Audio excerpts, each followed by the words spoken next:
Yeah,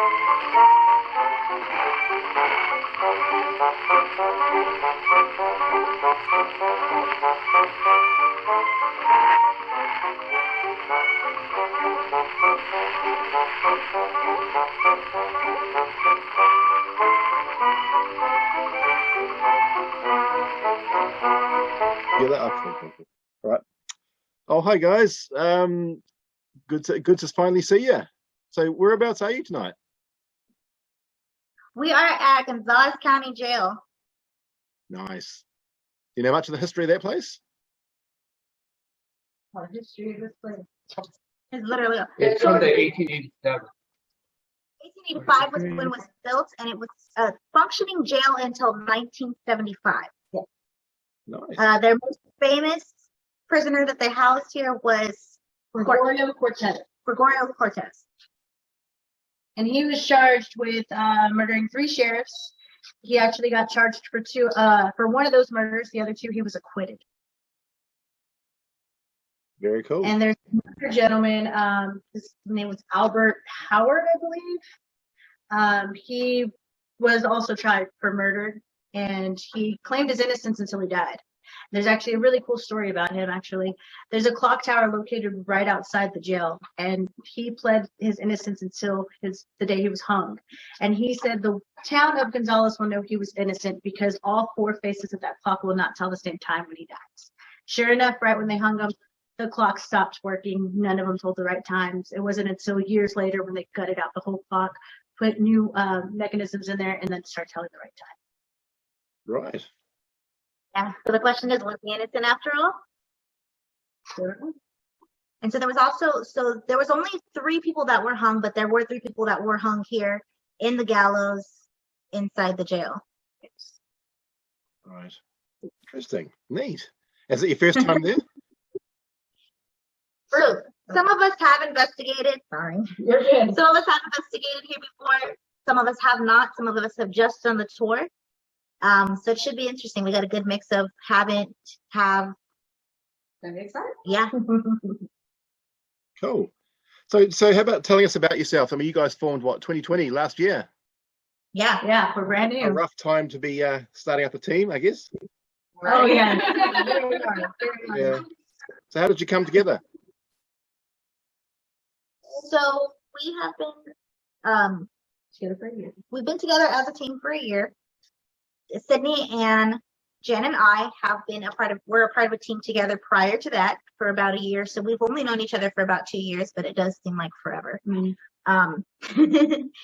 And then these are our gals here, we call them our ghoul babies because they're not official yet. They're still in training, but they're going to be official here soon. Yeah.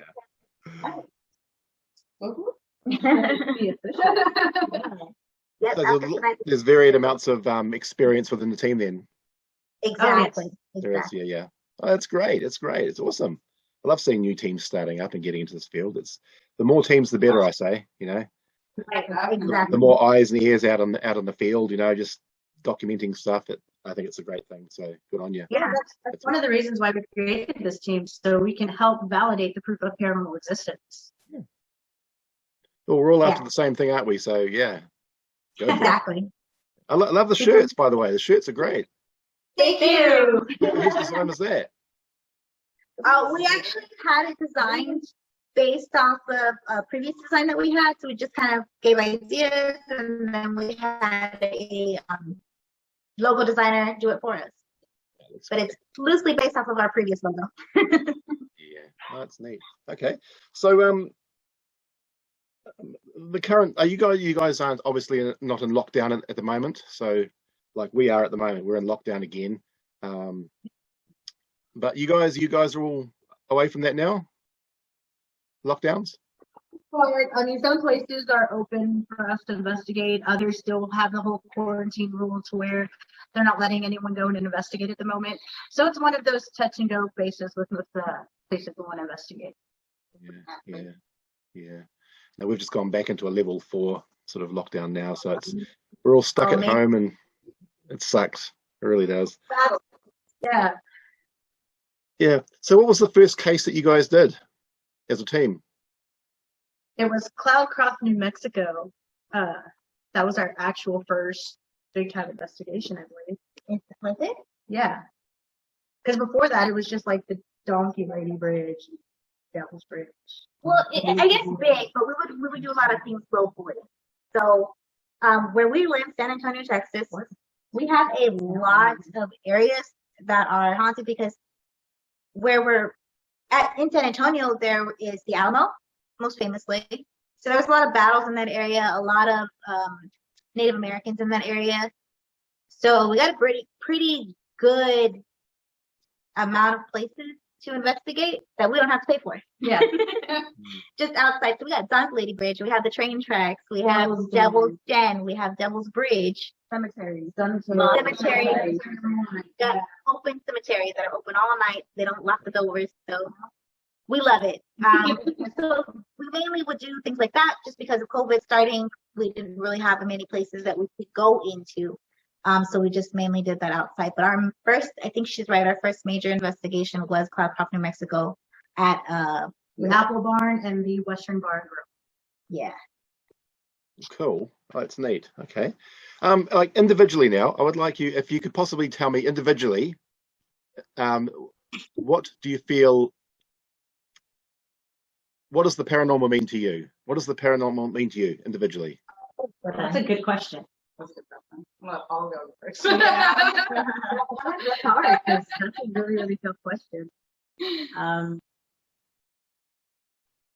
You gotta say something. I thought you were going to be at that. No, this is a really good question. It's the first time we ever got hit. Like, I think that the paranormal is like, it shows that there's more than just what's to see. And so it kind of makes you feel like, not alone, but like not alone. You know, it like helps you like see like there's other things in like to life and like life itself. Like you're able to like see like what's after death, like, you know, because there's so many questions like we don't know. And so I think it's interesting to like kind of get a little inside peek. Well, it's also like history and energy that are like more placed inside of things rather than people. So like coming to the jail, you have like the history and like the energy is still here, and like you feel that like what they feel, and you kind of like understand more, especially like being here rather than like reading a book or something. Paranormal, I feel like is almost like energy, like being somewhere, like in a cemetery, like you kind of like feel the sadness, even if you're not like an empath or like a medium, like you go there and you feel the sadness rather than just reading like, oh, that's sad, like you actually feel it. So it's kind of like feeling things on like a deeper level, like a more spiritual level. Mm-hmm. Yeah. Everything she just said. To me, it's my way to say goodbye. I just recently had 4 deaths in my family, and I was able to contact 2 of them and actually get that goodbye that I never got to get with them. One of them was my uncle. He actually passed away before I even got to the hospital he was at. So just to be able to connect with him and say my goodbye and have that closure, it was amazing to me. So that's kind of what the paranormal is as well for me. Yeah. Oh, great answers. That's awesome. So, all right, gadgets. You guys got much equipment in your bags there tonight? Oh, yeah. Yeah, you want to see some, I'll show you something. Back here, around here, everywhere actually. So we have a DVR system here with different cameras we can set up around the jail to try to catch spirits in other rooms that we are not in currently at the moment. We have your basic ring pod. Let it go near it. Of course, you got spirits helping it go off. We have your K2 meter. Yeah. Rubber bouncy balls that will light it up. So if we set it down on the hallway, ask spirits to move it, move it for us. We have motion light, IR light, speedy meter, laser trays, and then we have our new favorite piece of equipment is our tripwire. This guy here. So it's kind of like your K2 meter here, but it's in rope form. So this guy here we can actually set out along the stairs or along the pathway, and they'll stop blinking, of course. But as his spirit walks by them, it can actually catch the motion of the spirit as it walks by and lights up. So we can actually follow the path that goes through. So has it got a motion sensor on it, or is it set off by electrical It's And- set off by electromagnetic fields. So it's set off. Very cool. Where did that come from? I haven't seen one of those. So this is made by paranormal. Yeah, detectives. North Carolina paranormal detectives, and these guys, we love these guys. They are amazing. They also make this device here, the Paralight lantern. You Works make it like an go on. EMF reader. Works just like an EMF meter, yeah. Except it's a lantern form. Yeah. We Oh, great. have your IRs. Yeah, got to have those. Yeah. That's awesome. Got a good little setup there. Yeah. Sweet. What's that? Just a little. It's a problem. Very. Out of all the equipment that you've seen around the place, though, what would you consider the most overrated piece of equipment? The most overrated. Is there an overrated piece that you think is just rubbish? This is going to be not a popular opinion, and I have one, and I love it, but I think the REM pod is overrated. Right. I do. My opinion too. Because this guy, you can set it off with your phone. The REM pod is a motion detector. Honestly, the apps that people use, you gotta say like Natasha, Hill. I never. Oh yeah, like an app. Ghost stuff app. Yeah, I definitely don't. Just generates For what me, you it's can. a spirit box. I can't stand the static I noise. know. Spirit box. That's the popular opinion. Yeah. Yes. The popular opinion. Spirit boxes. Oh, dear. Yeah. Yeah. Oh, don't go there. I like to be able to like shift top. We do use all these things. Yeah, we do. Sometimes we don't like them, we use them. Mhm. What about apps? Do you use phone apps? We use one. That's the necrophonics app. We use the necrophonics app. Oh, I think it's the only one we basically do. Yeah, necrophonics. it's a bit of fun, that one. I quite like that. All right, okay, I know you're keen to get onto your investigation, so I won't keep you up too long. I don't suppose that you could get a quick walk around. Is the place small enough to have a quick walk around? Yeah, we were just about to say, do you want a tour of the place? We can take a walk. If you don't mind, would that be cool? Yeah, of course. Oh, great. What do you have a flashlight really quick? It's kind of dark upstairs. They turn off all the lights.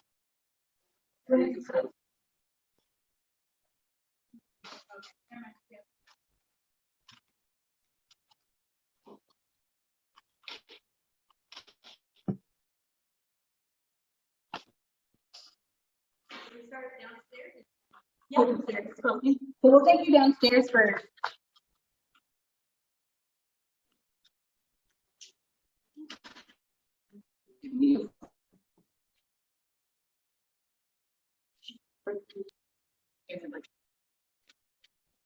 This is the jail room. This is where the jailers used to stay on. This is to keep a watch on the inmates that would come in and prisoners that would come in. So you have their bed set up, they have a trunk for all their clothes, file all their paperwork, and a stove to keep warm. Because that was the only way they were able to keep warm.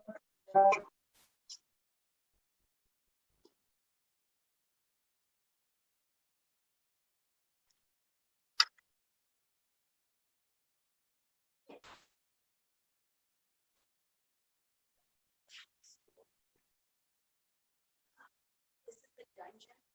So The dungeon and so the patients that were, or the prisoners that were mentally insane would actually be kept in here as well. Or if you didn't eat all your food or you started a fight, they'd lock you in there. This is a holding cell. So if you committed the crime, this is where you would go for the night. The person you see in the background is actually going to go live with us, say, for this there. So then you got your typical bathroom. Yeah, it used to be the video. Yes, it used to be a female cell.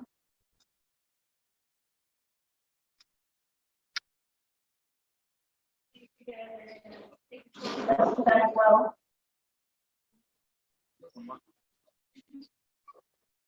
so now we're going to take you upstairs to what they call the walk or like roundabout.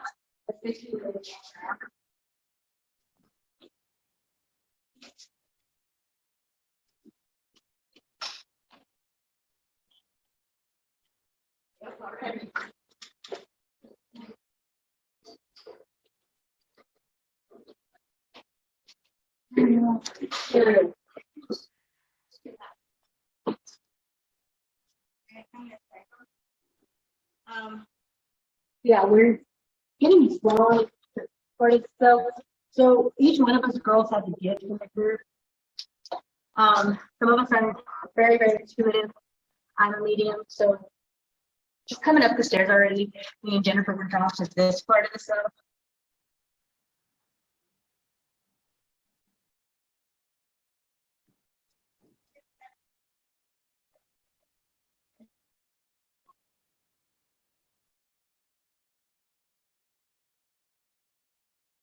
So this is where they have the high security inmates.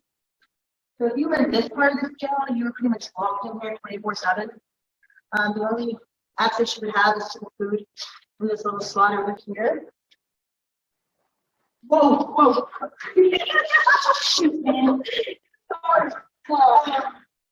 So it's very intense. I'm going to know what happened just now. So I was standing in there and I was explaining to you what happened, and I heard a man say, the loudest can be, so I had to back out of there a little bit. I don't want to yeah, well, he's back there. He's in there.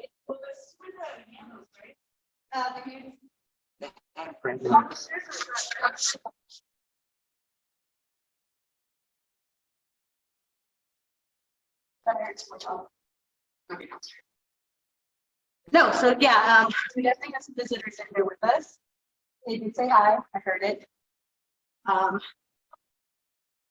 If there's anyone in there who wishes to communicate with us, can you bang on one of the cell doors, please? That was outside.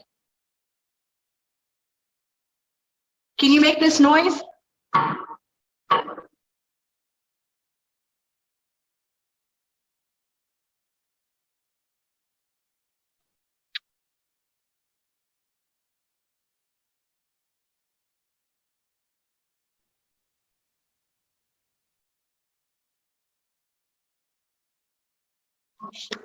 Did you hear that? Yeah.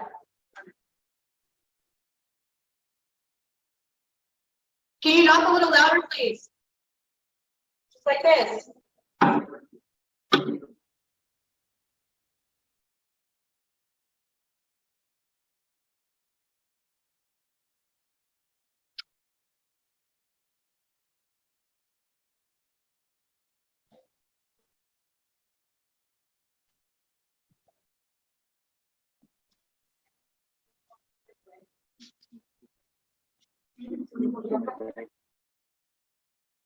So we're taking you now to the part of the cell. This right here is there. If you can see it, it was a replica of the original hanging platform. So they would actually move the platform directly towards the cells, and they would actually hang the inmates in. Last time I came here, I actually got pulled down these steps. So we're going to try to use the tripwire and there, see if something walks up there. But this is where the gentleman got the hung right here on the platform, who said that if he the clock would never tell the same time on all of them.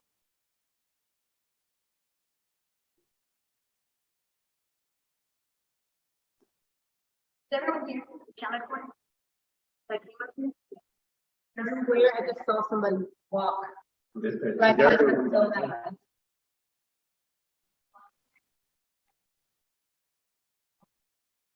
So yeah, it's very active already. We haven't started the investigation.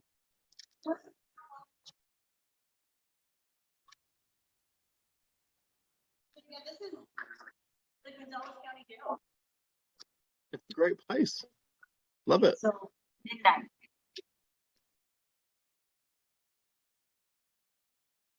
You hear something? Yes. Oh, well, that's great. I'll let you get into it, guys. Hey, I just wanted to hook up with you guys and just sort of see what you're doing and meet you. And we should stay in touch, okay? Sounds good. Okay, well, have a great rest of your investigation. I hope it goes well, and I hope you get some great captures there. Absolutely will. What's up in this corner over here? I will too. Okay, yeah, so we're getting a lot of activity already. Awesome. We'll get to it. Yeah, we'll get to it and we'll share any more evidence with you for sure. Yes. We'll get Okay, live I'll on let our- you get onto it. I'm sorry? I'll let you get into it now. So you go for it, girls. Thanks very much. We'll stay in touch, okay? Thank you. Thanks a lot. See you guys. Enjoy. Thank you. Bye. Bye.